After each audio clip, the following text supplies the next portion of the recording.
Waka waka waka waka waka. Waka waka waka waka waka. Waka waka waka waka waka.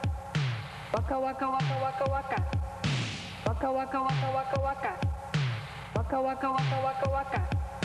Waka waka waka waka waka. Waka waka waka waka waka.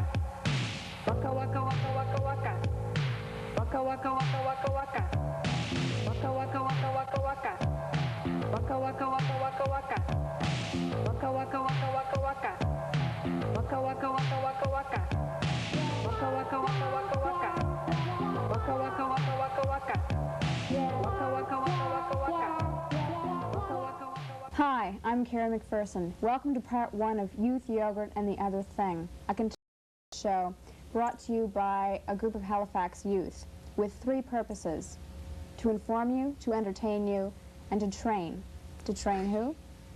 To train us, the group of people who brought this show together. Our long-term objective is to make Young Canada Television, a proposed Canadian youth network, a reality. First up, Chris Larson will talk to street vendors on Spring Garden Road. Hello, this is Christopher Larson on the corner of Spring Garden Road and South Park Street. I'm about to interview some students who are street vending for the summer. What is your name? Lana Amy. Previn Lordley. And you're here vending on the street. Do you, what sort of merchandise do you retail? Hand-painted T-shirts. Yeah. And do you make your own, or do you retail with other people too? It's basically our own stuff. We put the designs on our T-shirts using a fabric paint, which is color fast in the wash, so it won't run or anything, and these colors don't fade, they're permanent. We basically do our own designs on these T-shirts. Except we do take orders. When people walk by, they see what we're doing, and they want their own shirts, so we customize them, and they come back and pick them up the next day. I talked to John McDermott, a local street vendor, and asked him how he got involved. I went into Spring Garden Place, and this flower store there asked me for a job. I was dissatisfied with my other job, so I took it. Yeah, do you have other locations, and what are best? The hospital in front of the VG is one of our best locations. Highest day there was over $200. And other locations like the waterfront, Barrington Street, Scotia Square. Okay, what time of the year do you usually start when you are vending? Just the beginning of the summer. It's mainly working, so it's a summer job. Do you think there's a good market for street vending? Hot dogs, yes. Flowers, I'm not sure. The novelty is worn off. What is your name? JJ Lee. And what is your product? My own jewelry. What encouraged you to get into the vending business? Well, I have to earn money so I can go away to Europe.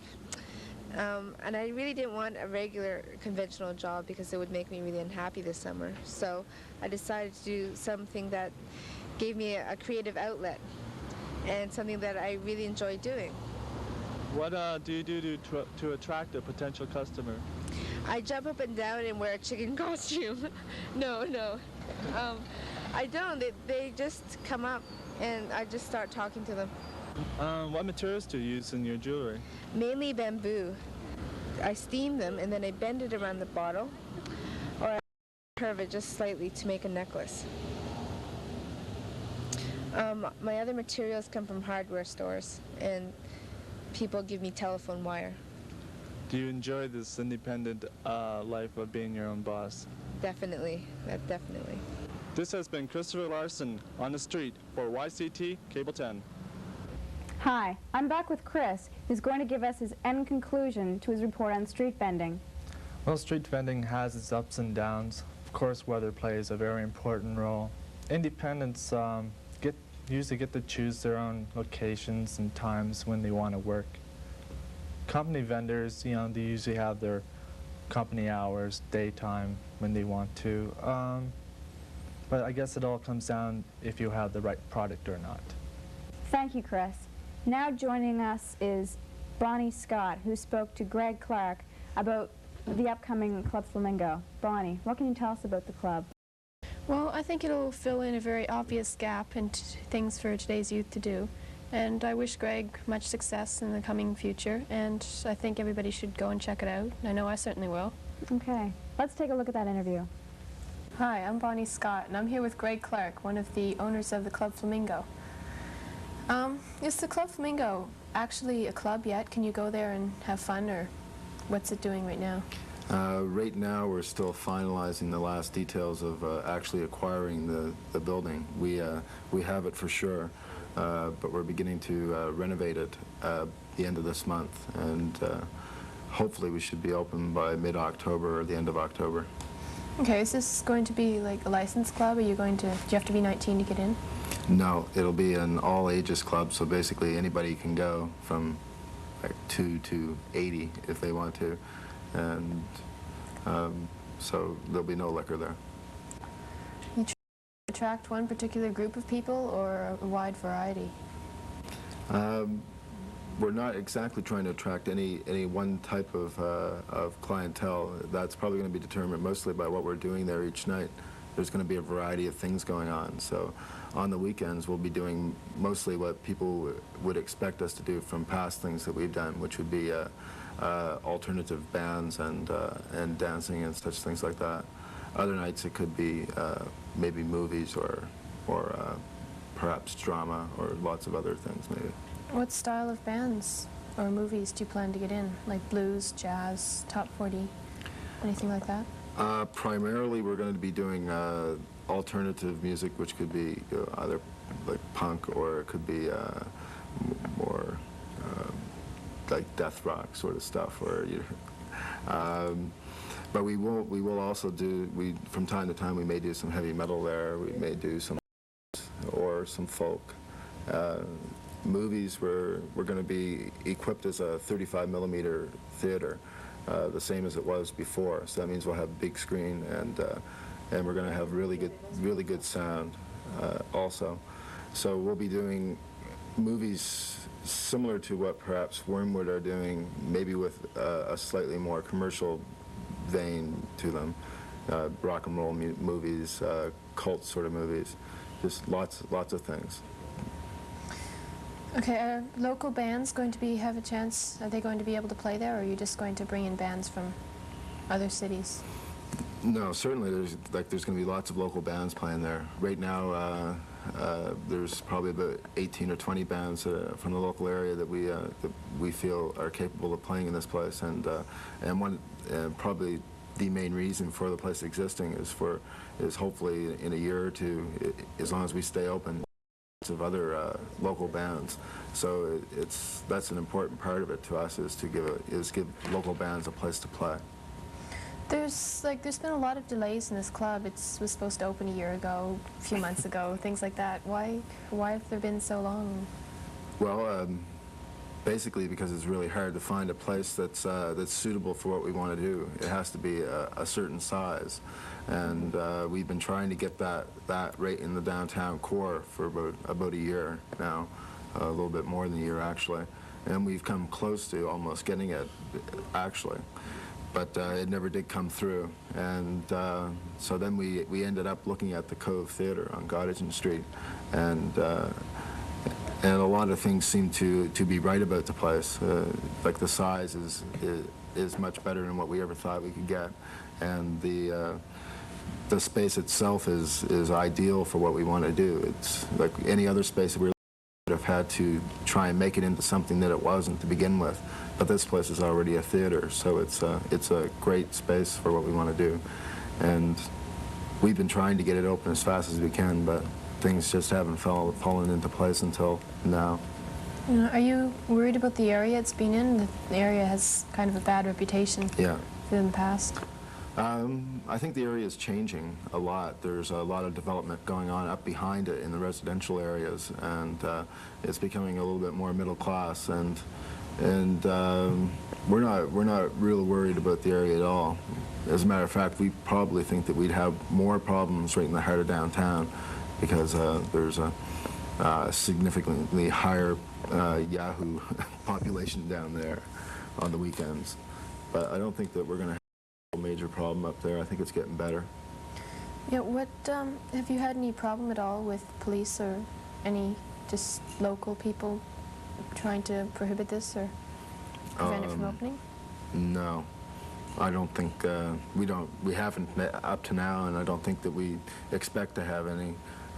For one thing, you know, like nobody in this city likes to see a place like the Cove Theatre on Gottingen Street being idle, and you know, almost anything up there is better than nothing. So, and I think what we're going to be doing is going to be a big plus for the city. It's not just going to be a punk club; it's going to be a lot more than that.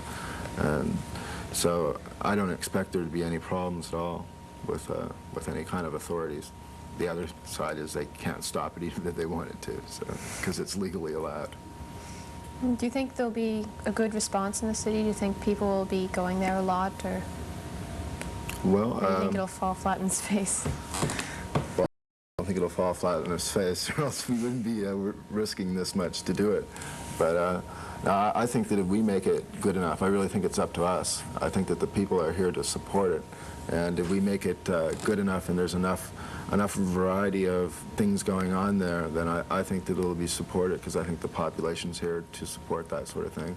And there's an awful lot of things here that aren't being done right now. So if we can do some of those and do them well, then I think that people will show up and support it. If we don't do a good job, then like it will be closed in a couple of years maybe. Okay, thank you very much. Thank you. And now we have a movie review for you with Wayne A. Lee. Wayne? I believe that films are an important part of anyone's cultural and social development, especially for young people. However, with the ever-increasing number of films released every week and the rising costs of going to see movies, it becomes unrealistic. Well, you wouldn't care to go to attend any movie that might be interesting, you know, especially for today's youth, where people might not have jobs to make enough money to catch any film at all. So the existence of well-informed film reviews becomes extremely important in this case. Also, it's important that these film reviews might be done from a youth's point of view. In this next piece, my colleague Kirsten Tuff and I review a new film from a highly acclaimed director. Thank you, Wayne. Let's go to that movie review now. Hi, I'm Wayne A. Lee. And I'm Kirsten Tuff. We're here at Film Views, and today we're reviewing Sheo Dott's new film, Run. It's a film based on the true story of inventor Todd Amberl, one of the unheralded heroes of the 20th century, and the inventor of no-run nylons. I really hated this film. You know, I found it a melodramatic, driveling piece of schlock, which served no purpose but to deify the life of a man who, in real life, was anything but a saint. The liberties that this film takes with historical fact are inexcusable. It's filled with gross distortions of what really happened. For example, the no-run nylon was not the sole invention of Todd Amberl. In fact, it was a joint invention, and the film makes no mention whatsoever of this point. No, I'm afraid I'm going to have to disagree with you totally on this, Wayne. I thought Rome was a magnificent film. I think that the historical accuracy point is not to be talked about here. It's not part of the subject. Run is a moving piece of work, truly a modern classic.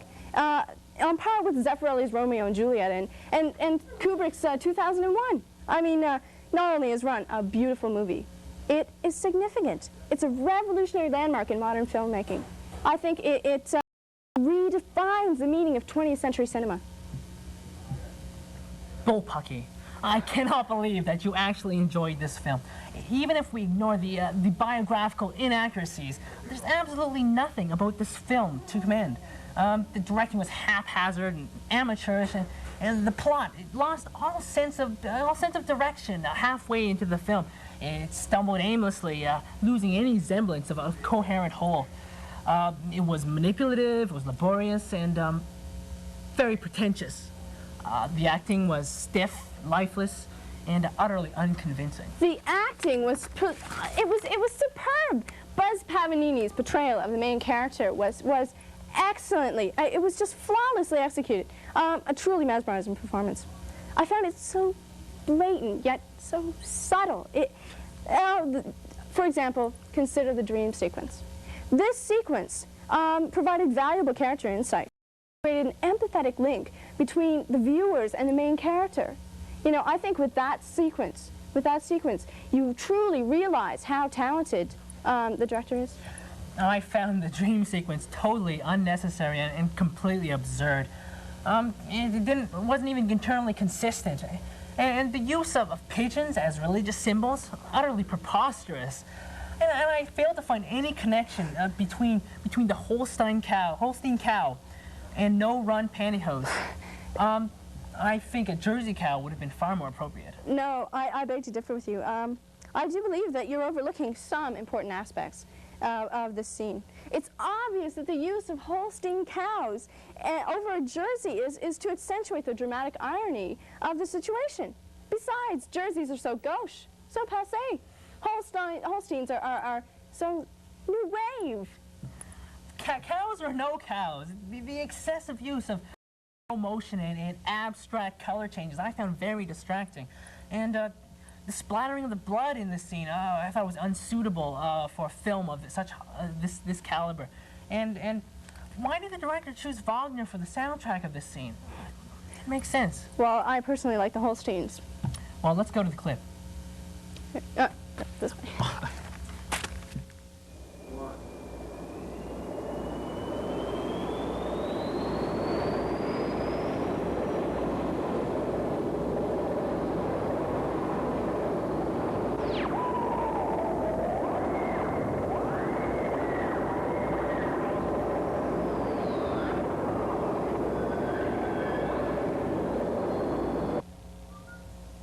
I've got a horrendously horrible run in my nylons.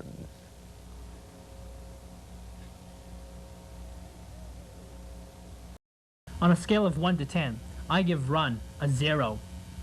Well, I give it a 9.7. No, a 9.8. I'm Kirsten Tuff. And I'm Wayne A. Lee. For Youth, Yogurt. And the other thing. It was good. It was garbage. It was good. Garbage. It was good. It was rotten. I don't understand. I wouldn't wrap fish in it. I don't know how you cannot like this film. My dog is a better actor than Buzz Pavanini. It sounds like a winner of a film to me. I'll be sure to go. Joining me now is Jill Punch, who's done a truly disturbing piece on life as we know it in the public gardens. Jill? Yes, this piece, some people may be inclined not to take it seriously, but I think people should pay heed to these sinister events which are taking place right in our, metropolitan area. It's no laughing matter.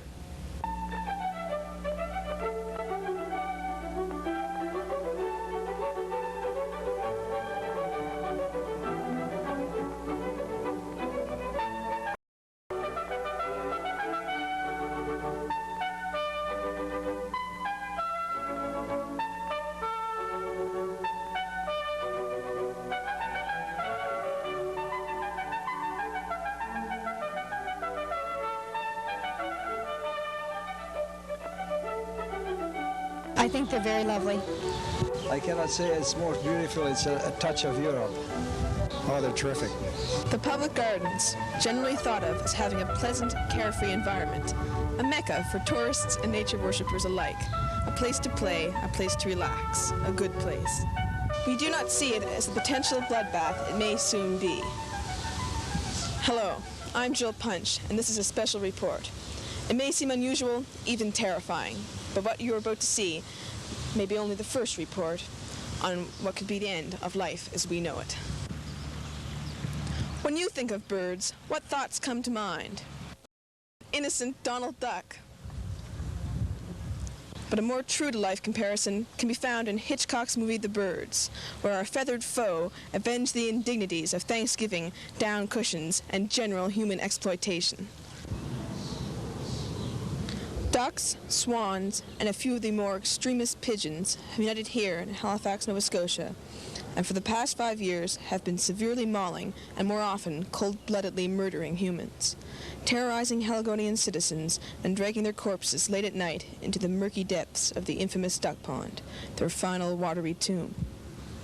Myself and a team of investigative reporters, talented scientists, and a group of highly trained professionals were put onto these bird butcherings by an inside informant, a gardens employee who, fearing for her life, her family, was reluctant to speak at first. After a recent attempt on her life, though, she came out of the closet. She spoke, but only after being guaranteed protection. Yeah, I kind of wondered where all the tourists disappeared and why, after August, there was hardly anyone here. One day, I got phoned by a hotel only to find out that a whole bus tour group had never returned after a visit here. The ducks were acting kind of suspicious, and there was all kinds of footwear floating on the surface of the duck pond. Well, one night, after I'd gotten off work and was about to close up, 7 ducks jumped out from behind this bush and nearly pecked me to death. I managed to break their vice-like grip, but I could tell they meant business. Now they have a bird watching my every move, it seems. The ducks are the ringleaders, you know. I think the only reason they let me live is because I'm a vegetarian. I'm allergic to feathers. But the majority of people aren't, you know. There's no rhyme or reason to these killings. They're senseless. There's plenty of room in that duck pond. Resistance seems useless. Horrifying, perhaps. I asked Dr. J.J. Lee, famed ornithologist and author of A Bird in Hand, a study of North American bush sparrows, to go amongst the perpetuators disguised as one of them and find a motive for this mindless slaughter.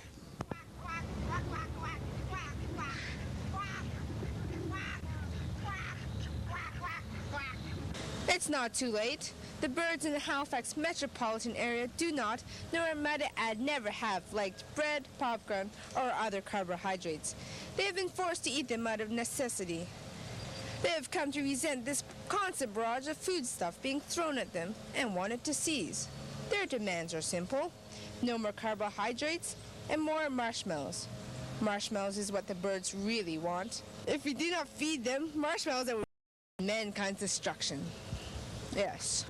There it is. Unless we meet their demands, we'll die. Perhaps if some government officials had paid closer attention to the Canadian food guide they so heartily promote, this whole tragedy could have been avoided. It's too late to point the finger of accusation now. But before you retire to sleep tonight, ask yourself these questions. Would you like bread and other foodstuffs thrown at you? And aren't the miniature marshmallows very cute? This has been Jill Punch, the Public Gardens in Halifax. With me is Susanna Murphy, who has prepared for us a highly informative commentary on signs. Susanna, can you tell us something about your piece? Certainly. I went into Halifax and decided to do an in-depth investigation on signs. Apparently there had been quite a problem in the metro area. The results I found on the study were both astounding and shocking. Thank you. Let's go to Sign Sketch now. Signs, a familiar sight anywhere in the world. They're on the streets, in stores, and restaurants. They can be found in just about any venue. They are there for our aid and protection. Or are they? In some cases, maybe not. Society has failed to provide for one group of people, a large group spread out worldwide. When making signs, we have forgotten to consider the morons. Misinterpreting what signs mean, these people are unable to cope with everyday life. Case in point, Mr. Herman Wright, a Halifax resident, read as a small boy a street sign which said simply, "No right turns." Mr. Wright has, for the past 43 years, faced in an eastward direction only. Rather than risk the penalties of turning, he will walk backwards or sideways to reach his destination. Explaining the sign's actual meaning is an exercise in futility. Mr. Wright refused to comment for our cameras, but said only, "I just want to be left alone." Mr. Wright is not alone. Miss Lavidia Cork of Dartmouth believed the sign "No dogs allowed" to mean that her dog must be kept silent at all times. Thinking that the use of a muzzle would be sufficient, Miss Cork and her French poodle Prissy have been ordered out of nearly every restaurant in the Halifax-Dartmouth area. She now lives in shame, and still does not understand why. I quote, "I don't understand. I'd always ask what the matter was, and they'd say, 'Read the sign.' I read the sign. I mean, I'm not stupid. I did exactly what the sign told me. I should leave here. People just don't understand me. I'm thinking of going to Newfoundland. That or Ottawa. I can't decide. Mrs. Abby Goldberg has received 462 tickets for traffic violations. Each time she had driven the wrong way on a one-way street, under the strong belief that one way meant merely one way at a time. An unidentified man living in Sackville has accumulated over 3,000 parking tickets. For 17 years, he has been under the impression that parking meters clock the length of time, but that the service is provided for use by Statistics Canada only. He saw no need to pay the meters. Perhaps the most famous case of sign Moronia was a Los Angeles resident who was flying from his home to Chicago. Engine failure caused the plane to make an emergency landing. Both the sign and two stewardesses warned the man that he must fasten his seatbelt. He did so, but fastened it behind his back rather than around his waist. The plane made a rough landing. The man was thrown forward and subsequently died of head injuries. This problem is of international importance and one that all too few citizens are aware of. Sign clarification must be made in order for morons to live normal lives in society. We urge sign makers to be more exact in instructions before any more lives are lost. Well, that's it for this show. Thanks for watching. Join Kirsten Tuff next week. She'll bring you more interesting pieces. Well, it's been Youth Yogurt and the Other Thing. Waka waka waka waka waka waka waka waka waka waka waka waka waka waka waka waka waka waka.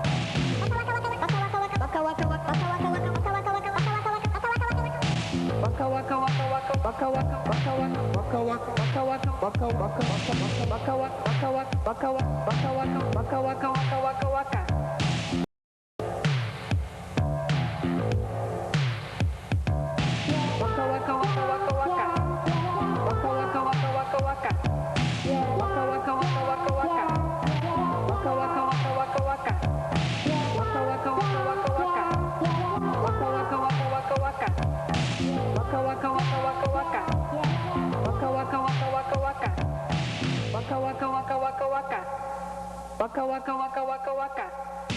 Waka waka waka waka waka. Waka waka waka waka waka.